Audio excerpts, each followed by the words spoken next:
ஓம் சதாசிவசமாரம்பாம் சங்கராச்சார்யமத்யமாம் அஸ்மதாச்சார்யபர்யந்தாம் வந்தே குருபரம்பராம். ஸ்ருதிஸ்மிருதிபுராணானாம் ஆலயம் கருணாலயம் நமாமி பகவத்பாதம் சங்கரன் லோகசங்கரம். शङ्करं शङ्कराचार्यं केशवं बादरायणं सूत्रभाष्यकृतौ वन्दे भगवन्तौ पुनः पुनः. ईश्वरो गुरुरात्मेति मूर्तिभेदविभागिने व्योमवद्व्याप्तदेहाय दक्षिणामूर्तये नमः. गुकारस्तु अन्धकारो वै गुकारस्तन्निवर्तकः अन्धकारनिरोधित्वात् गुरुरित्यभिधीयते. हरि ओम्.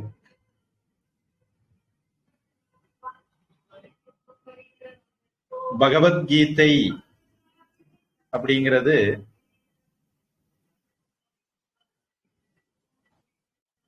படிக்கணுங்கிற ஆசை. அது பெங்களூர்ல இருந்து யாமினின்னு நினைக்கிறேன் அவங்க பேரு. அவங்க சொன்னது மாதிரி பல பேருக்கும் உண்டு. சொல்ல போனா பல பேருடைய வீட்டுல பகவத்கீதை புத்தகம் கூட வாங்கி வச்சிருப்பாங்க. ஏன்னா நிறைய பேர் நினைக்கிறாங்க கிறிஸ்தவ மதத்துக்கு புனித நூல் பைபிள், இஸ்லாமுக்கு புனித நூல் குரான், சீக்கியர்களுக்கு புனித நூல் ஆதி கிரந்தம், பௌத்தர்களுக்கு புனித நூல் தம்மபதம், அது மாதிரி இந்துக்களுக்கு புனித நூல் பகவத்கீதை அப்படின்னு ஒரு அபிப்பிராயம் இருக்கு. அது சரியா தப்பாங்கிறது நாம இனி வகுப்பு பார்த்துக்குவோம். அதனால நிறைய பேரு ஆன்மீகவாதிகள் பகவத்கீதை புத்தகம் வாங்கி வச்சிருப்பாங்க. அதுல நிறைய பேருக்கு ஒரு ஆசையும் வரும் பகவத்கீதையை படிக்கணும் அப்படின்னு. அப்படி படிக்கும் போது அவங்க நேரிடக்கூடிய ஒரு பிரச்சனை என்ன அப்படின்னா, அவங்களுக்கு தலையும் வாலும் புரியறது இல்ல.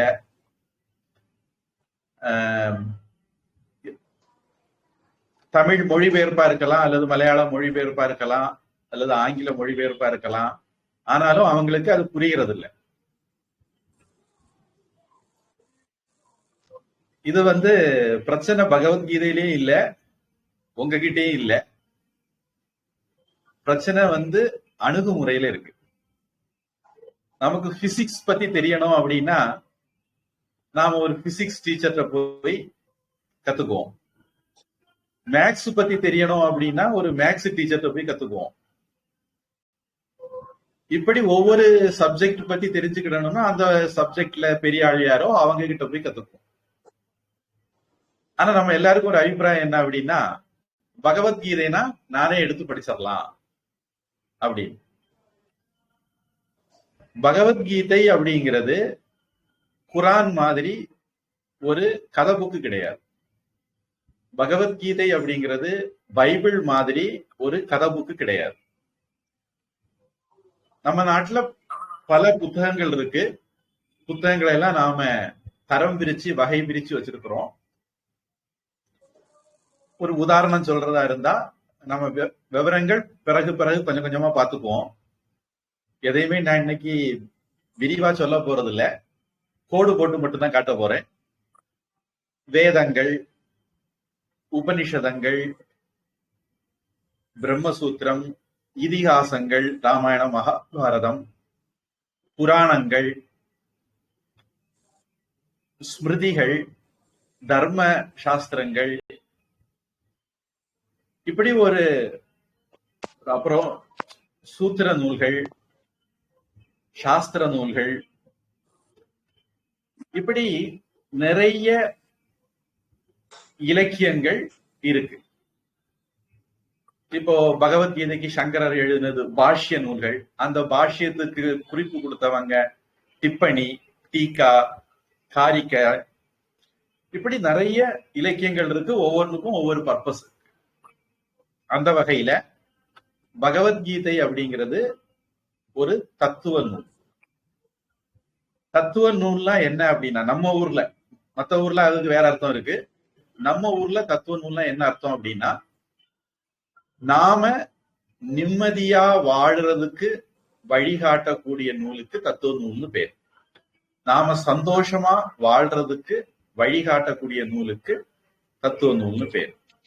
தத்துவம் அப்படின்னா உண்மைன்னு பேர் அர்த்தம். நமக்கு சில உண்மைகள் தெரியல, தெரியாததுனால நாம இந்த உலகத்துல கஷ்டப்படுறோம். எப்போ நாம சில உண்மைகளை தெரிஞ்சுக்கிறோமோ அப்ப நம்முடைய கஷ்டம் நம்மளை விட்டு போயிடும். இங்கேயே இந்த உலகத்திலேயே சந்தோஷமா இருக்கலாம். அதுக்கு வழிகாட்டக்கூடிய நூல்கள் தான் தத்துவ நூல்கள் அல்லது வேதாந்தம் அப்படின்னு கூட சொல்லுவாங்க. நாம பகவத்கீதை வேதாந்த நூலா தான் பார்க்க போறோம். பகவத்கீதையிலே பாத்தீங்கன்னா ஒவ்வொரு அத்தியாயம் முடியும் போது இதி ஸ்ரீமத் பகவத்கீதாசு உபனிஷத்சு பிரம்ம வித்யாயாம் யோக சாஸ்திரே ஸ்ரீ கிருஷ்ணார்ஜுன சம்வாதே, அப்புறம் அந்த அத்தியாயத்தினுடைய பேரை சொல்லி அர்ஜுன விஷாத யோகோ நாம பிரதமோ அத்தியாய, இந்த மாதிரி போகும். அப்ப பகவத்கீதையிலேயே தெளிவா வருது, அது ஒரு வேதாந்த நூல், உபனிஷத்துக்கு சமமானது அப்படின்னு. இப்ப பகவத்கீதை அப்படின்னு தமிழ்ல சொல்றோம், பகவத்கீதா அப்படின்னு சொல்றவங்க இருக்காங்க. ரொம்ப சரியா சொன்னா அதுக்கு பேரு ஸ்ரீமத் பகவத்கீதா அப்படிங்கிறது தான். அதாவது கீதம் அப்படின்னா பாடல். அந்த வார்த்தையை 3 விதமா சொல்லலாம். ஆண்பாலா சொல்லலாம், பெண்பாலா சொல்லலாம், ஒன்றன்பாலா சொல்லலாம். இது நான் ஒரு தோராயமா உங்களுக்கு மொழிபெயர்க்கிறேன். இப்ப ஆண்பாலா சொல்லும் போது கீதக அப்படின்னு வரும், பெண்பாலா சொல்லும் போது கீதா அப்படின்னு வரும், ஒன்றன்பாலா சொல்லும் போது கீதம் அப்படின்னு வரும். அப்போ ஸ்ரீமத் பகவத் கீதா அப்படின்னு பெண்பாலா தான் சொல்லப்பட்டிருக்கு. இது ஒரு விசேஷம். இந்து மதத்துல பெண்கள் மதிக்கப்படுறாங்க. இந்து மதத்தினுடைய அடிப்படை நூலான வேதம் வேத மாதா அப்படின்னு சொல்லப்படுது, அல்லது ஸ்ருதி மாதா அப்படின்னு சொல்லப்படுது. அதுல வேதாந்தமான உபனிஷத்தும் ஒரு பெண்பால் சொல். பகவத்கீதை உபனிஷத்து மாதிரியான நூல்ங்கிறதுனால பகவத்கீதையும் பகவத்கீதா அப்படின்னு பெண்பால்ல தான் சொல்லியிருக்கு. இது ஒரு சுவாரஸ்யமான தகவல். பகவத்கீதாங்கிறது ஒரு பெண்பால் பெயர். பகவத்கீதை பெயரை பெண்பாலா தான் எழுதி வச்சிருக்காங்க. இப்போ இந்த பகவத்கீதை அப்படிங்கிறது தத்துவ நூல், நாம நிம்மதியா வாழ்றதுக்கு வழிகாட்டக்கூடியது. இது ஒரு அடிப்படையா நம்ம தெரிஞ்சுக்க வேண்டியது. இனி இந்த பகவத்கீதை அப்படிங்கிறது ஒரு திடீர்னு முளைச்சு வந்த ஒரு நூல் இல்ல, ஒரு பாரம்பரியத்துல ஒரு நூல். வேதம், உபனிஷத் அந்த வரிசையில வரக்கூடிய ஒரு நூல். பகவத்கீதை தத்துவ நூலா இருக்கிறதுனால, கதை நூலா இல்லாததுனால, மகாபாரதம்னா ஒரு கதை, யார் வேணாலும் எடுத்து படிக்கலாம், சுவாரஸ்யமா இருக்கும், புரிஞ்சுக்கிடவும் செய்யும், ஓரளவுக்கு புரிஞ்சுக்கவும் செய்யும். ராமாயணம்னா ஒரு கதை, எடுத்து படிச்சுக்கலாம், ஓரளவு புரியவும் செய்யும். புராணங்கள் அதுவும் கதைகள் தான், எடுத்து படிச்சா புரிஞ்சிடும். பகவத்கீதை அப்படி இல்லை. அது புரியறதுக்கு நமக்கு ஒரு பின்னணி வேணும். பொதுவா நாங்க பகவத்கீதை படிக்கிறவங்க பகவத்கீதையை படிக்க தொடங்குறதுக்கு ஒரு 5-6 வருஷங்கள் ஆகும். முதல்ல அடிப்படையான சில நூல்களை படிச்சுக்கிட்டு அப்புறம் தான் பகவத்கீதைக்குள்ள வருவாங்க. அப்பதான் பகவத்கீதை புரியும் அப்படிங்கிறனால. இந்த காரணத்தினால நம்முடைய பகவத்கீதை வகுப்பும் அடிமேல் அடியடிச்சு வச்சு போகிறது மாதிரி இருக்கும். ரொம்ப வேகமா போகாது. ஒரு நாளைக்கு ஒரு ஸ்லோகம் அந்த மாதிரி போகாது. நம்முடைய பகவத்கீதை வகுப்பு தொடங்குறதுக்கே நாம கொஞ்சம் அவகாசம் எடுத்துக்குவோம். ஏன்னா அதுக்கு போதுமான அஸ்திவாரம் பின்னணி நாம தயார் பண்ணிட்டு தான் பகவத்கீதைக்குள்ள போக முடியும். பகவத்கீதைக்குள்ள போகும்போதும் அப்பப்ப சில விஷயங்களை விளக்கி சொல்ல வேண்டி இருக்கும். அதனால பொதுவா பகவத்கீதையில ஒரு 700 ஸ்லோகம் இருக்கு. அதை நாம படிக்கிறதுக்கு ஒரு 700 நாள் ஆகும் அப்படின்னு ஒரு கணக்கு வச்சுக்கலாம். நான் உங்களுக்கு ஒரு கருத்து கணிப்பு போட்டிருந்தேன். நீங்க தினசரி வகுப்பு விரும்புறீங்களா, இல்ல வாரத்துல பல நாள் வகுப்பு விரும்புறீங்களா, இல்ல வாராந்திர வகுப்பு விரும்புறீங்களான்னு. ஏன் அப்படின்னா, நாம வாரத்துக்கு ஒரு வகுப்பு நடத்தணும் அப்படின்னா தோராயமா ஒரு வருஷத்துக்கு 50 வகுப்பு தான் நடத்துவோம். அப்ப 700 ஸ்லோகம் நம்ம கவர் பண்ணணும். அந்த அளவுக்கு அவகாசம் ஆகும். ஆனா ஒண்ணு, மொத்த பகவத்கீதையும் படிச்சு முடிச்ச பிறகுதான் பகவத்கீதைக்கு பிரயோஜனம் உங்களுக்கு கிடைக்கும் அப்படிங்கிற சூழல் இருக்காது. நாம தொடங்குறதுல இருந்தே உங்களுக்கு நிம்மதியா வாழ்றதுக்கான டிப்ஸ் சொல்லிக்கிட்டே இருப்போம். அதனால தொடக்கத்துல இருந்தே உங்களுக்கு நிறைய விஷயங்கள் கிடைச்சுக்கிட்டே இருக்கும். அப்புறம் நாம பகவத்கீதையினுடைய மொத்த கருத்தையும் மனசுல வச்சுதான் விஷயங்களை பேசுவோங்கிறதுனால ஒருவேளை 2வது அத்தியாயம் முடியும் போதே உங்களுக்கு பகவத்கீதைனா என்னங்கிற ஒரு முழுமையான அறிவு வந்துடலாம். ஏன்னா பகவத்கீதை 2வது அத்தியாயம் பகவத்கீதையினுடைய ஒரு எசன்ஸ் மாதிரியான ஒரு அதிகாரம் தான். அதுக்கு மேல அதனுடைய விரிவான விஷயங்கள் தான் வரும். இனி இந்த பகவத்கீதை இலக்கிய வரிசையில எந்த பின்னணியில இருக்கு, அதை நாம எப்படி அணுகணும், இந்த மாதிரி ஒரு விஷயம் நமக்கு தெரியணும். இந்த பகவத்கீதை அப்படிங்கிறது நாம படிக்கிறதுனால நமக்கு இந்த பகவத்கீதையில என்ன விஷயம் சொல்லப்பட்டிருக்கு, இந்த பகவத்கீதை படிக்கிறதுக்கும் எனக்கும் என்ன சம்பந்தம், இந்த பகவத்கீதை படிச்சா என்ன பிரயோஜனம், இந்த பகவத்கீதை படிக்கிறதுக்கு தகுதியானவங்க யாரு, இப்படிப்பட்ட விஷயங்கள் நமக்கு தெரியும். இது அனுபந்த சதுஷ்டயம் சொல்லுவாங்க. இப்ப படிக்கிறதுக்கு தகுதியானவங்க அப்படின்னு வரும்போது அந்த தகுதிகள் என்ன அப்படிங்கிறது நமக்கு தெரியணும். அதுக்கப்புறம் ஏன்னா பகவத்கீதையினுடைய முழுமையான பலன் நமக்கு கிடைக்கிறதுக்கு நாம அதற்கு நம்மளை தகுதிப்படுத்திக்கிட்டா தான் அதுக்கான பலன் முழுமையா நமக்கு கிடைக்கும், வேகமா கிடைக்கும். அதனால அந்த மாதிரி விஷயம் பார்க்கணும். இது பகவத்கீதைங்கிறது ஒரு மகாபாரத பின்னணியில அமைக்கப்பட்டிருக்கு. அதனால ஒருவேளை மகாபாரத பின்னணியும் நாம பார்க்க வேண்டி இருக்கலாம். அப்புறம் நான் இன்னைக்கு வகுப்பு தொடங்கும் போது ஒரு பிரார்த்தனை ஸ்லோகம் சொன்னேன். இந்த ஸ்லோகத்தினுடைய அர்த்தம் தெரிஞ்சு அதை சொன்னா நல்லா இருக்கும். அதனால அதுக்கான அர்த்தம் பார்க்கணும். பகவத்கீதைக்கு தியான ஸ்லோகம்னு பெரியவங்க வச்சிருக்காங்க. அதை நாம கத்துக்குவோம், அதுக்கும் அர்த்தம் பார்ப்போம், கத்துக்குவோம், அர்த்தம் பார்ப்போம். அதுக்கு அப்புறம் தான் பகவத்கீதைக்கு உள்ளாடி போவோம். இப்ப எல்கேஜி யூகேஜி படிக்காமலே பிஹெச்டியில வந்தது மாதிரியான ஒரு நிலையில நாம இருக்கிறோம் அப்படிங்கறத நீங்க புரிஞ்சுக்கணும். நம்ம நேரடியா பகவத்கீதைக்குள்ள வந்தாச்சு. ஆனா அதனால உங்களுக்கு எந்த விதமான கஷ்டமும் வராது. உங்களுக்கு பகவத்கீதை படிக்கிறதை எளிதாக்குறது என்னுடைய வேலை. உங்களுக்கு தேவையான சப்போர்ட் சிஸ்டத்தை கொடுக்கிறது அது எல்லாம் என்னுடைய வேலை. அதை பத்தி நீங்க கவலைப்பட வேண்டாம். இனி நாம வகுப்பு நடத்தும் போது ஒரு 40-45 நிமிடங்கள் வகுப்பு நடத்துவோம். அதுக்கு பிறகு ஒரு கேள்வி பதில் நேரம் வச்சிருப்போம். யாருக்காவது கேள்வி கேட்கணும் அப்படின்னா அந்த நேரத்துல கேட்டுக்கலாம். வகுப்பு நடத்தும் போதே சந்தேகங்கள் கேட்க வேண்டியது இல்லை. பொதுவா நம்முடைய வகுப்பு எப்படி இருக்கும்னா, உங்களுடைய சந்தேகங்களை நாங்களே யூகிச்சு அதுக்கு பதில் சொல்றது மாதிரி சொல்லிடுவோம். அதுல விளங்காட்டாலோ இல்ல வேற அதுல வராத வேற சந்தேகங்கள் இருந்ததுன்னா நீங்க அந்த இறுதி வகுப்பு நேரத்துல கேட்டுக்கலாம். சந்தேகங்களுக்கு பதில் சொல்லி முடிக்கிறதுக்கு அந்த கடைசி கொஞ்ச நேரம் பத்தல அப்படின்னா நாம அதுக்கு அடுத்த வகுப்புல அதை சொல்லிக்குவோம்.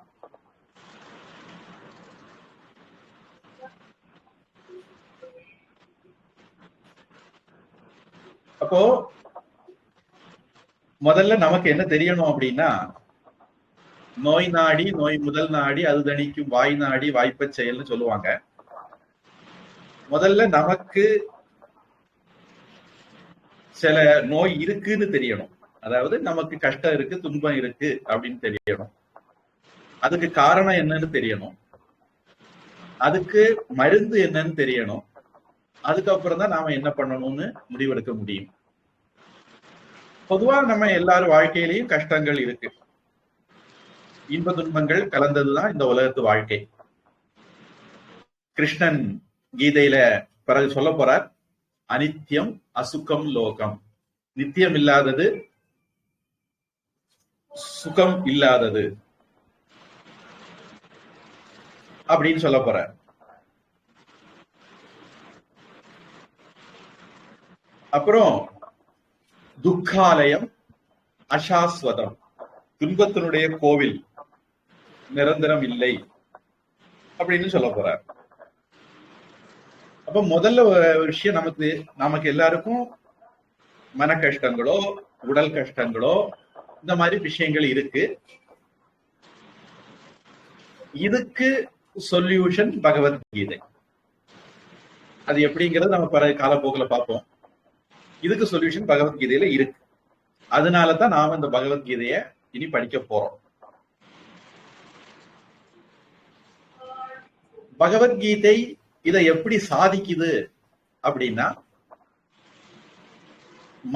நம்முடைய மனசுதான் நம்முடைய நிம்மதியின்மைக்கு காரணம்.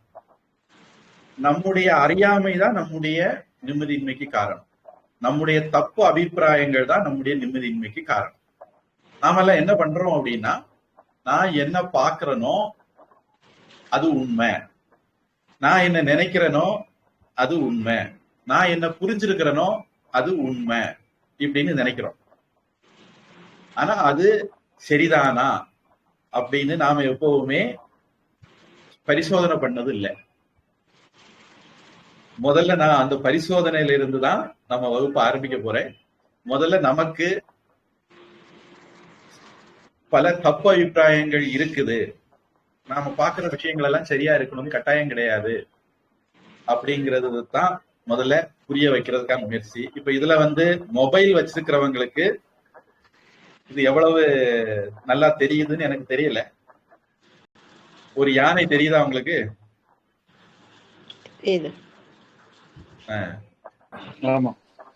நான் இப்ப சில விஷயங்களை காட்ட போறேன், நீங்க அத பாருங்க. உங்க கண்ணே உங்களை ஏமாத்துறத நீங்க முழிச்சிருக்கும் போதே பாப்பீங்க. இதுதான் முதல் பரீட்சை நமக்கு. உங்க கண்ணு உங்களை ஏமாத்துது அப்படிங்கிறத நீங்க புரிஞ்சுக்கிறதுக்காக வேண்டி. இப்போ ஒரு கட்டட வேலை நடக்கிறது மாதிரி இருக்கு. இது ஒரு சமதளமா அல்லது கீழ் மாடி மேல் மாடியா?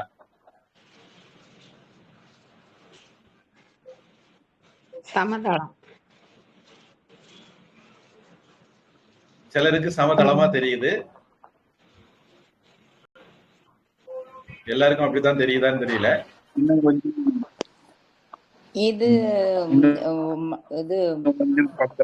மல்டி ஸ்டோரிட் பில்டிங் டெரஸ் மேல இருந்து எடுத்த மாதிரி தெரியுது. ஆமா, நம்முடைய கண்ணு நமக்கு சமதளம் அப்படின்னு சொல்லுது, ஒரு அடுக்குமாடி கட்டடம் அப்படின்னு சொல்லுது, பல விதமான தகவலை சொல்லுது.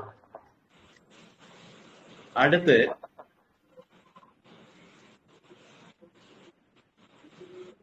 இதுல கருப்பு புள்ளி எல்லாம் நீங்க எண்ணணும். எத்தனை கருப்பு புள்ளி இருக்குன்னு எண்ணுங்க.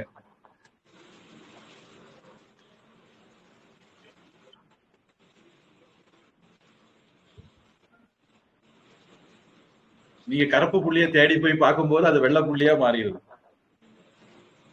நீங்க வெள்ளை புள்ளிய பார்க்கும்போது பக்கத்துல எல்லாம் கருப்பு புள்ளி இருக்கிறது மாதிரி தெரியுது.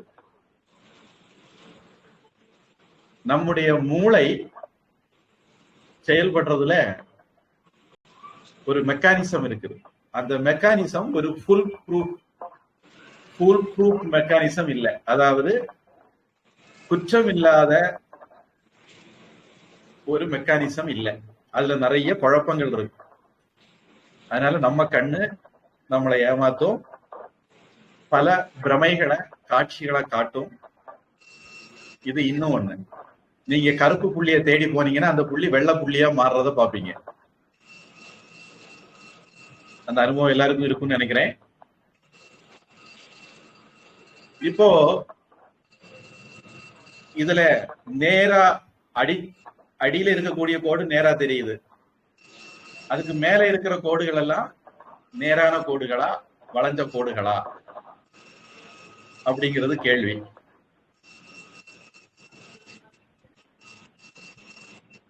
எல்லாருக்குமே அடிக்கோட்டை தவிர எல்லா கோடுமே வளைஞ்ச கோடுகளா தான் தெரியும் அப்படின்னு நம்பலாம்.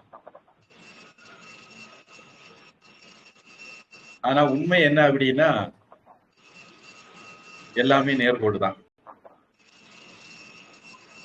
அப்போ உள்ளத உள்ளதுபடி நாம பாக்குறது இல்ல அப்படிங்கிறத ஞாபகம் வச்சுக்கோங்க.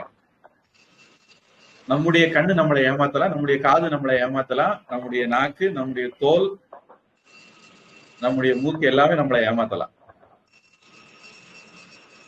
இப்போ இந்த யானை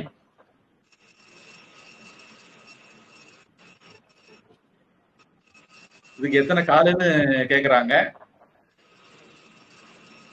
எத்தனை கால்னு எண்ணி பாருங்க. பொதுவா யானைக்கு 4 கால்னு தெரியும். ஆனா இந்த யானைக்கு 4 காலு அப்படின்னு சொல்றது கஷ்டமா இருக்கும்னு நினைக்கிறேன்.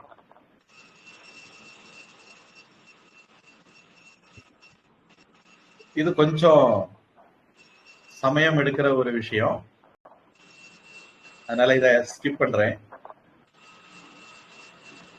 இப்ப நீங்க இருக்கிற இடத்துல இருந்து முன்ன பின்ன வந்து இத பார்க்கணும். நடுவில் உள்ள புள்ளியில உங்க பார்வை இருக்கட்டும். கருத்த புள்ளியில நீங்க முன்ன பின்ன அசைங்க. அசையும் போது என்ன நடக்குது?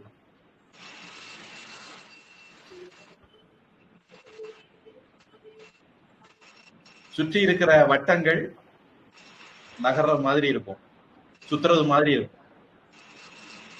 ஆனா உங்களுக்கு தெரியும்,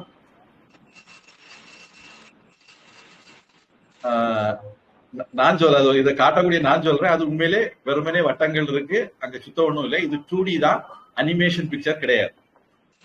ஆனா உங்களுக்கு நீங்க முன்ன பின்ன அசையும் போது அதுல ஒரு அனிமேஷன் இருக்கிறது மாதிரி தெரியும். அடுத்தது இதுல பல வட்டங்கள் இருக்கு. இதுவும் அனிமேஷன் உள்ள வீடியோ படம் அல்ல. நீங்க ஒரு வட்டத்திலிருந்து இன்னொரு வட்டத்துக்கு உங்க கண்ணை இடம் மாத்திட்டே இருந்தீங்கன்னா அந்த வட்டங்கள் சுழல்றது மாதிரி உங்களுக்கு தெரியலாம்.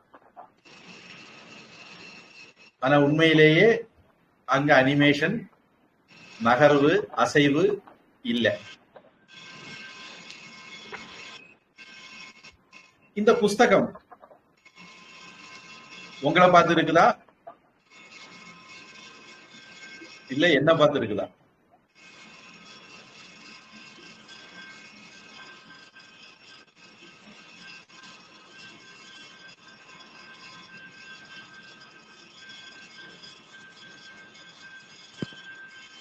ஒவ்வொருத்தருக்கும் ஒரு விதமா தெரியும் நம்புறேன். நாம எல்லாருமே ஒரு விஷயத்த ஒரே மாதிரி பாக்குறது இல்ல. முதல் விஷயத்திலையும் பார்த்தோம், இப்பவும் நாம எல்லாருமே ஒரு விஷயத்த ஒரே மாதிரி பாக்குறது இல்ல. நம்முடைய பின்னணி, நம்முடைய அனுபவம், அப்புறம் நம்மளுடைய கண்ணுடைய பவர், இதெல்லாம் பொறுத்துதான் பாக்குறோம். இதுல 2 கோடு இருக்கு. இந்த கோடுகள் வளைஞ்சிருக்குதா நேரா இருக்குதா அப்படிங்கிறது கேள்வி.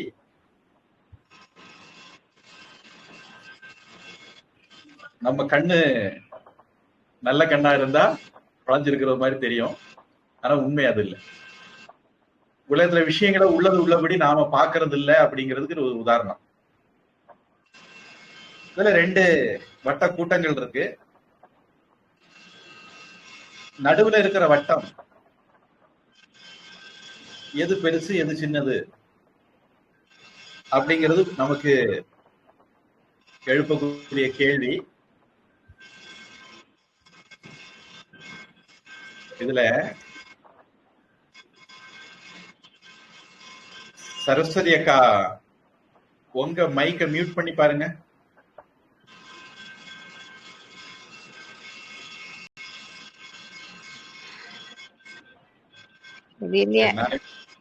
நானே மியூட் பண்றேன்.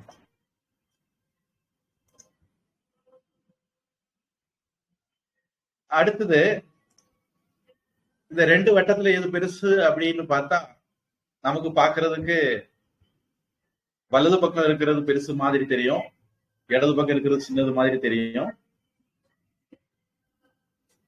ஆனா உண்மை அப்படி இல்லை, 2 ஒண்ணுதான். இந்த இதுல சாம்பல் நிறமா எவ்வளவு இடங்கள்ல தெரியுது, எத்தனை இடங்கள்ல தெரியுது அப்படிங்கிறது கேள்வி. நாம சாம்பலை தேடி போகும்போது முன்னாடி கருப்பை தேடி போகும்போது வெள்ளம் தெரிஞ்சது மாதிரி சூழ்நிலையை பார்த்திருப்பீங்க.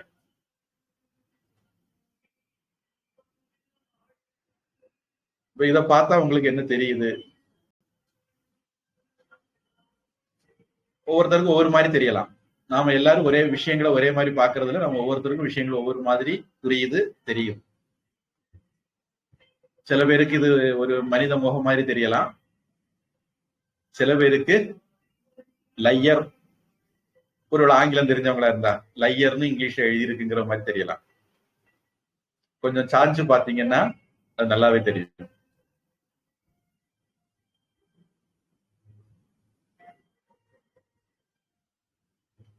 இது சமதளமா இருக்குதா இல்ல ஒண்ணுக்கு மேல ஒண்ணு அடுக்கி வச்சிருக்குதா? முதல் படம் மாதிரியான ஒரு கேள்வி. 2 விதமாகவும் நமக்கு தெரியும். 2 விதமாக ஆனா இருக்கு. லாஜிக்கலா நிறைய பேர் இந்த காலத்துல பெரிய அறிவாளிகள், சயின்ஸ்ல முத்தி போனவங்க, எதையுமே அறிவியல் பூர்வமா நிரூபிச்சாதான் ஒத்துக்குவாங்க. அறிவியல் பூர்வமா லாஜிக்கா இப்படி சமதளமாகவும் அதே சமயத்துல கீழிருந்து மேலாகவும் மாடி மாடியாகவும் ஒண்ணு இருக்க முடியாது. ஆனா இது இருக்குதுன்னு தான் நம்ம கண்டு சொல்லுது.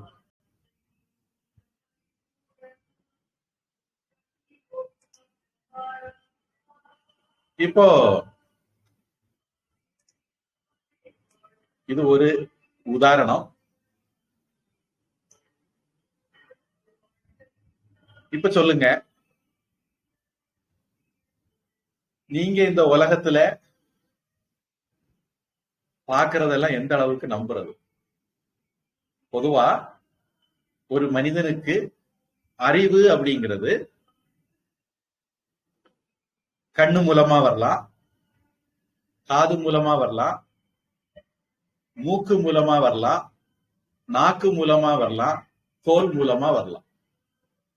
பெரியவங்க 5 விதமாக நமக்கு அறிவு வருது அப்படின்னு சொல்லி வச்சிருக்காங்க, 5 புலன்கள் அப்படின்னு. இந்த 5 விதமா வரக்கூடிய அறிவை தரக்கூடிய கருவிகளை ஞான இந்திரியங்கள், அறிவு கருவிகள்னு சொல்றாங்க. நீங்க யோசிச்சு பார்த்துக்குங்க, உங்களுக்கு இன்னைக்கு இருக்கக்கூடிய அறிவு பெரும்பகுதியும் உங்களுடைய இந்த இந்திரியங்கள் மூலமாக வந்ததுதான். இப்படி அறிவை தரக்கூடிய கருவிகளுக்கு பிரமாணம் அப்படின்னு ஒரு வார்த்தையை நான் உங்களுக்கு அறிமுகப்படுத்துறேன். பிரமா அப்படின்னா அறிவு, பிரமாணம் அப்படின்னா அறிவை தரக்கூடிய ஒரு கருவி. இப்போ இந்த 5 புலன்கள் மூலமாக நமக்கு எல்லா அறிவும் வருதா?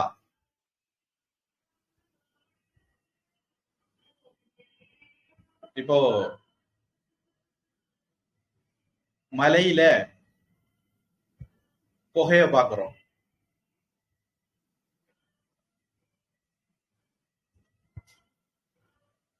மலையில தீ பிடிச்சிட்டு போல இருக்குதுன்னு நினைக்கிறோம். தீ பிடிச்சதை நீங்க பாத்தீங்களா அப்படின்னா இல்ல. ஆனா நீங்க தீ பிடிச்சதுன்னு தெரிஞ்சுக்கிறீங்க. இதே மாதிரி ஒரு வீட்டுக்குள்ள நுழையிறீங்க. நுழையும் போதே இந்த வீட்டுல வடை சுடுறாங்க போல இருக்கு அப்படிங்கிறீங்க. நீங்க வடை சுடுறத பாக்கல, ஆனா வடை சுடுறாங்க அப்படின்னு புரிஞ்சுக்கிறீங்க. அது மாதிரி ஒரு பாடல் கேக்குது. ஒருவேளை இப்போ உங்களுக்கு ஏதாவது பாடல் கேக்குதான்னு எனக்கு தெரியல. என்ன சுத்தி ஒரு பாட்டு போயிட்டு இருக்கு.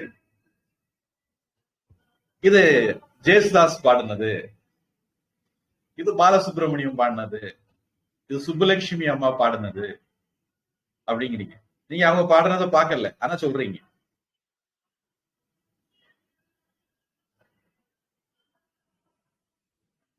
இதே மாதிரி நிறைய விஷயங்களை நீங்க அறிஞ்சுக்கிறீங்க. அதாவது இந்த 5 இந்திரியங்கள் மூலமாக நீங்க அறியல, ஆனால் நிறைய விஷயங்களை அறியறீங்க. இந்த அறிவுக்கு அனுமானம் அப்படின்னு பேரு. முதல்ல 5 இந்திரியங்கள் மூலமாக அறியறதுக்கு பிரத்யக்ஷம்னு பேர்.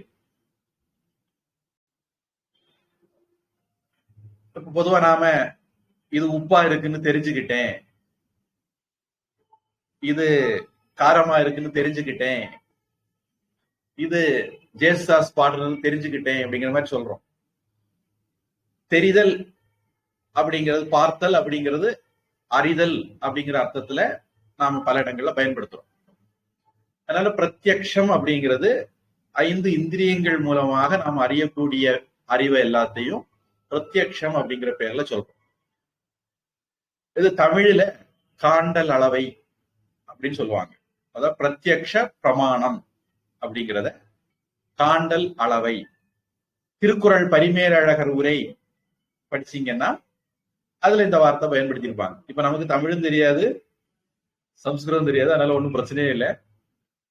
பிரத்யக்ஷ பிரமாணம், காண்டல் அளவை அப்படின்னு நாம யூகிச்சு அறிகிறோம்.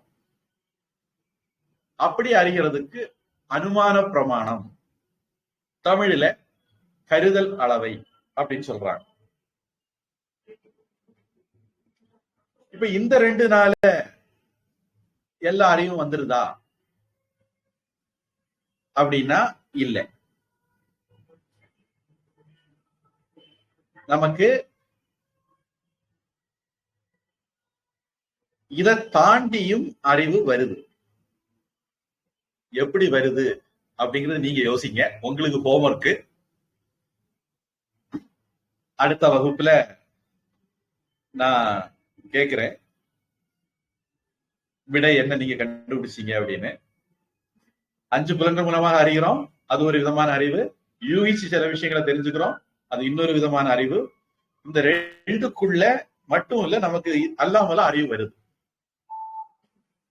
அதுக்கும் பகவத்கீதைக்கும் சம்பந்தம் இருக்கு. அது எப்படி அப்படிங்கிறது உங்களுக்கு யோசிக்கிறதுக்கான ஹோம்வொர்க். இப்போ நாம கிட்டத்தட்ட நேரம் நெருங்கிறதுனால கேள்வி ஏதாவது இருந்தா கேட்கலாம்.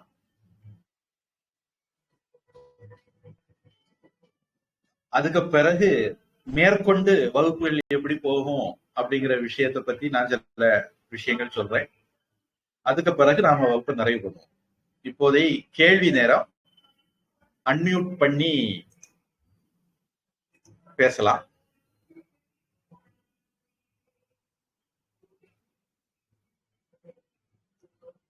கேள்வி இருக்கிறவங்க.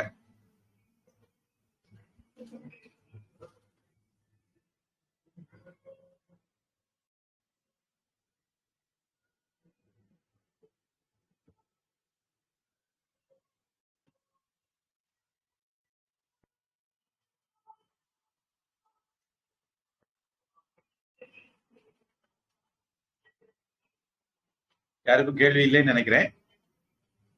கேள்வி கேட்கறவங்க அன்மியூட் பண்ணிட்டு பேசணும். அன்மியூட் பண்ண மறந்துடாதீங்க, அப்பதான் எங்களுக்கு கேட்கும்.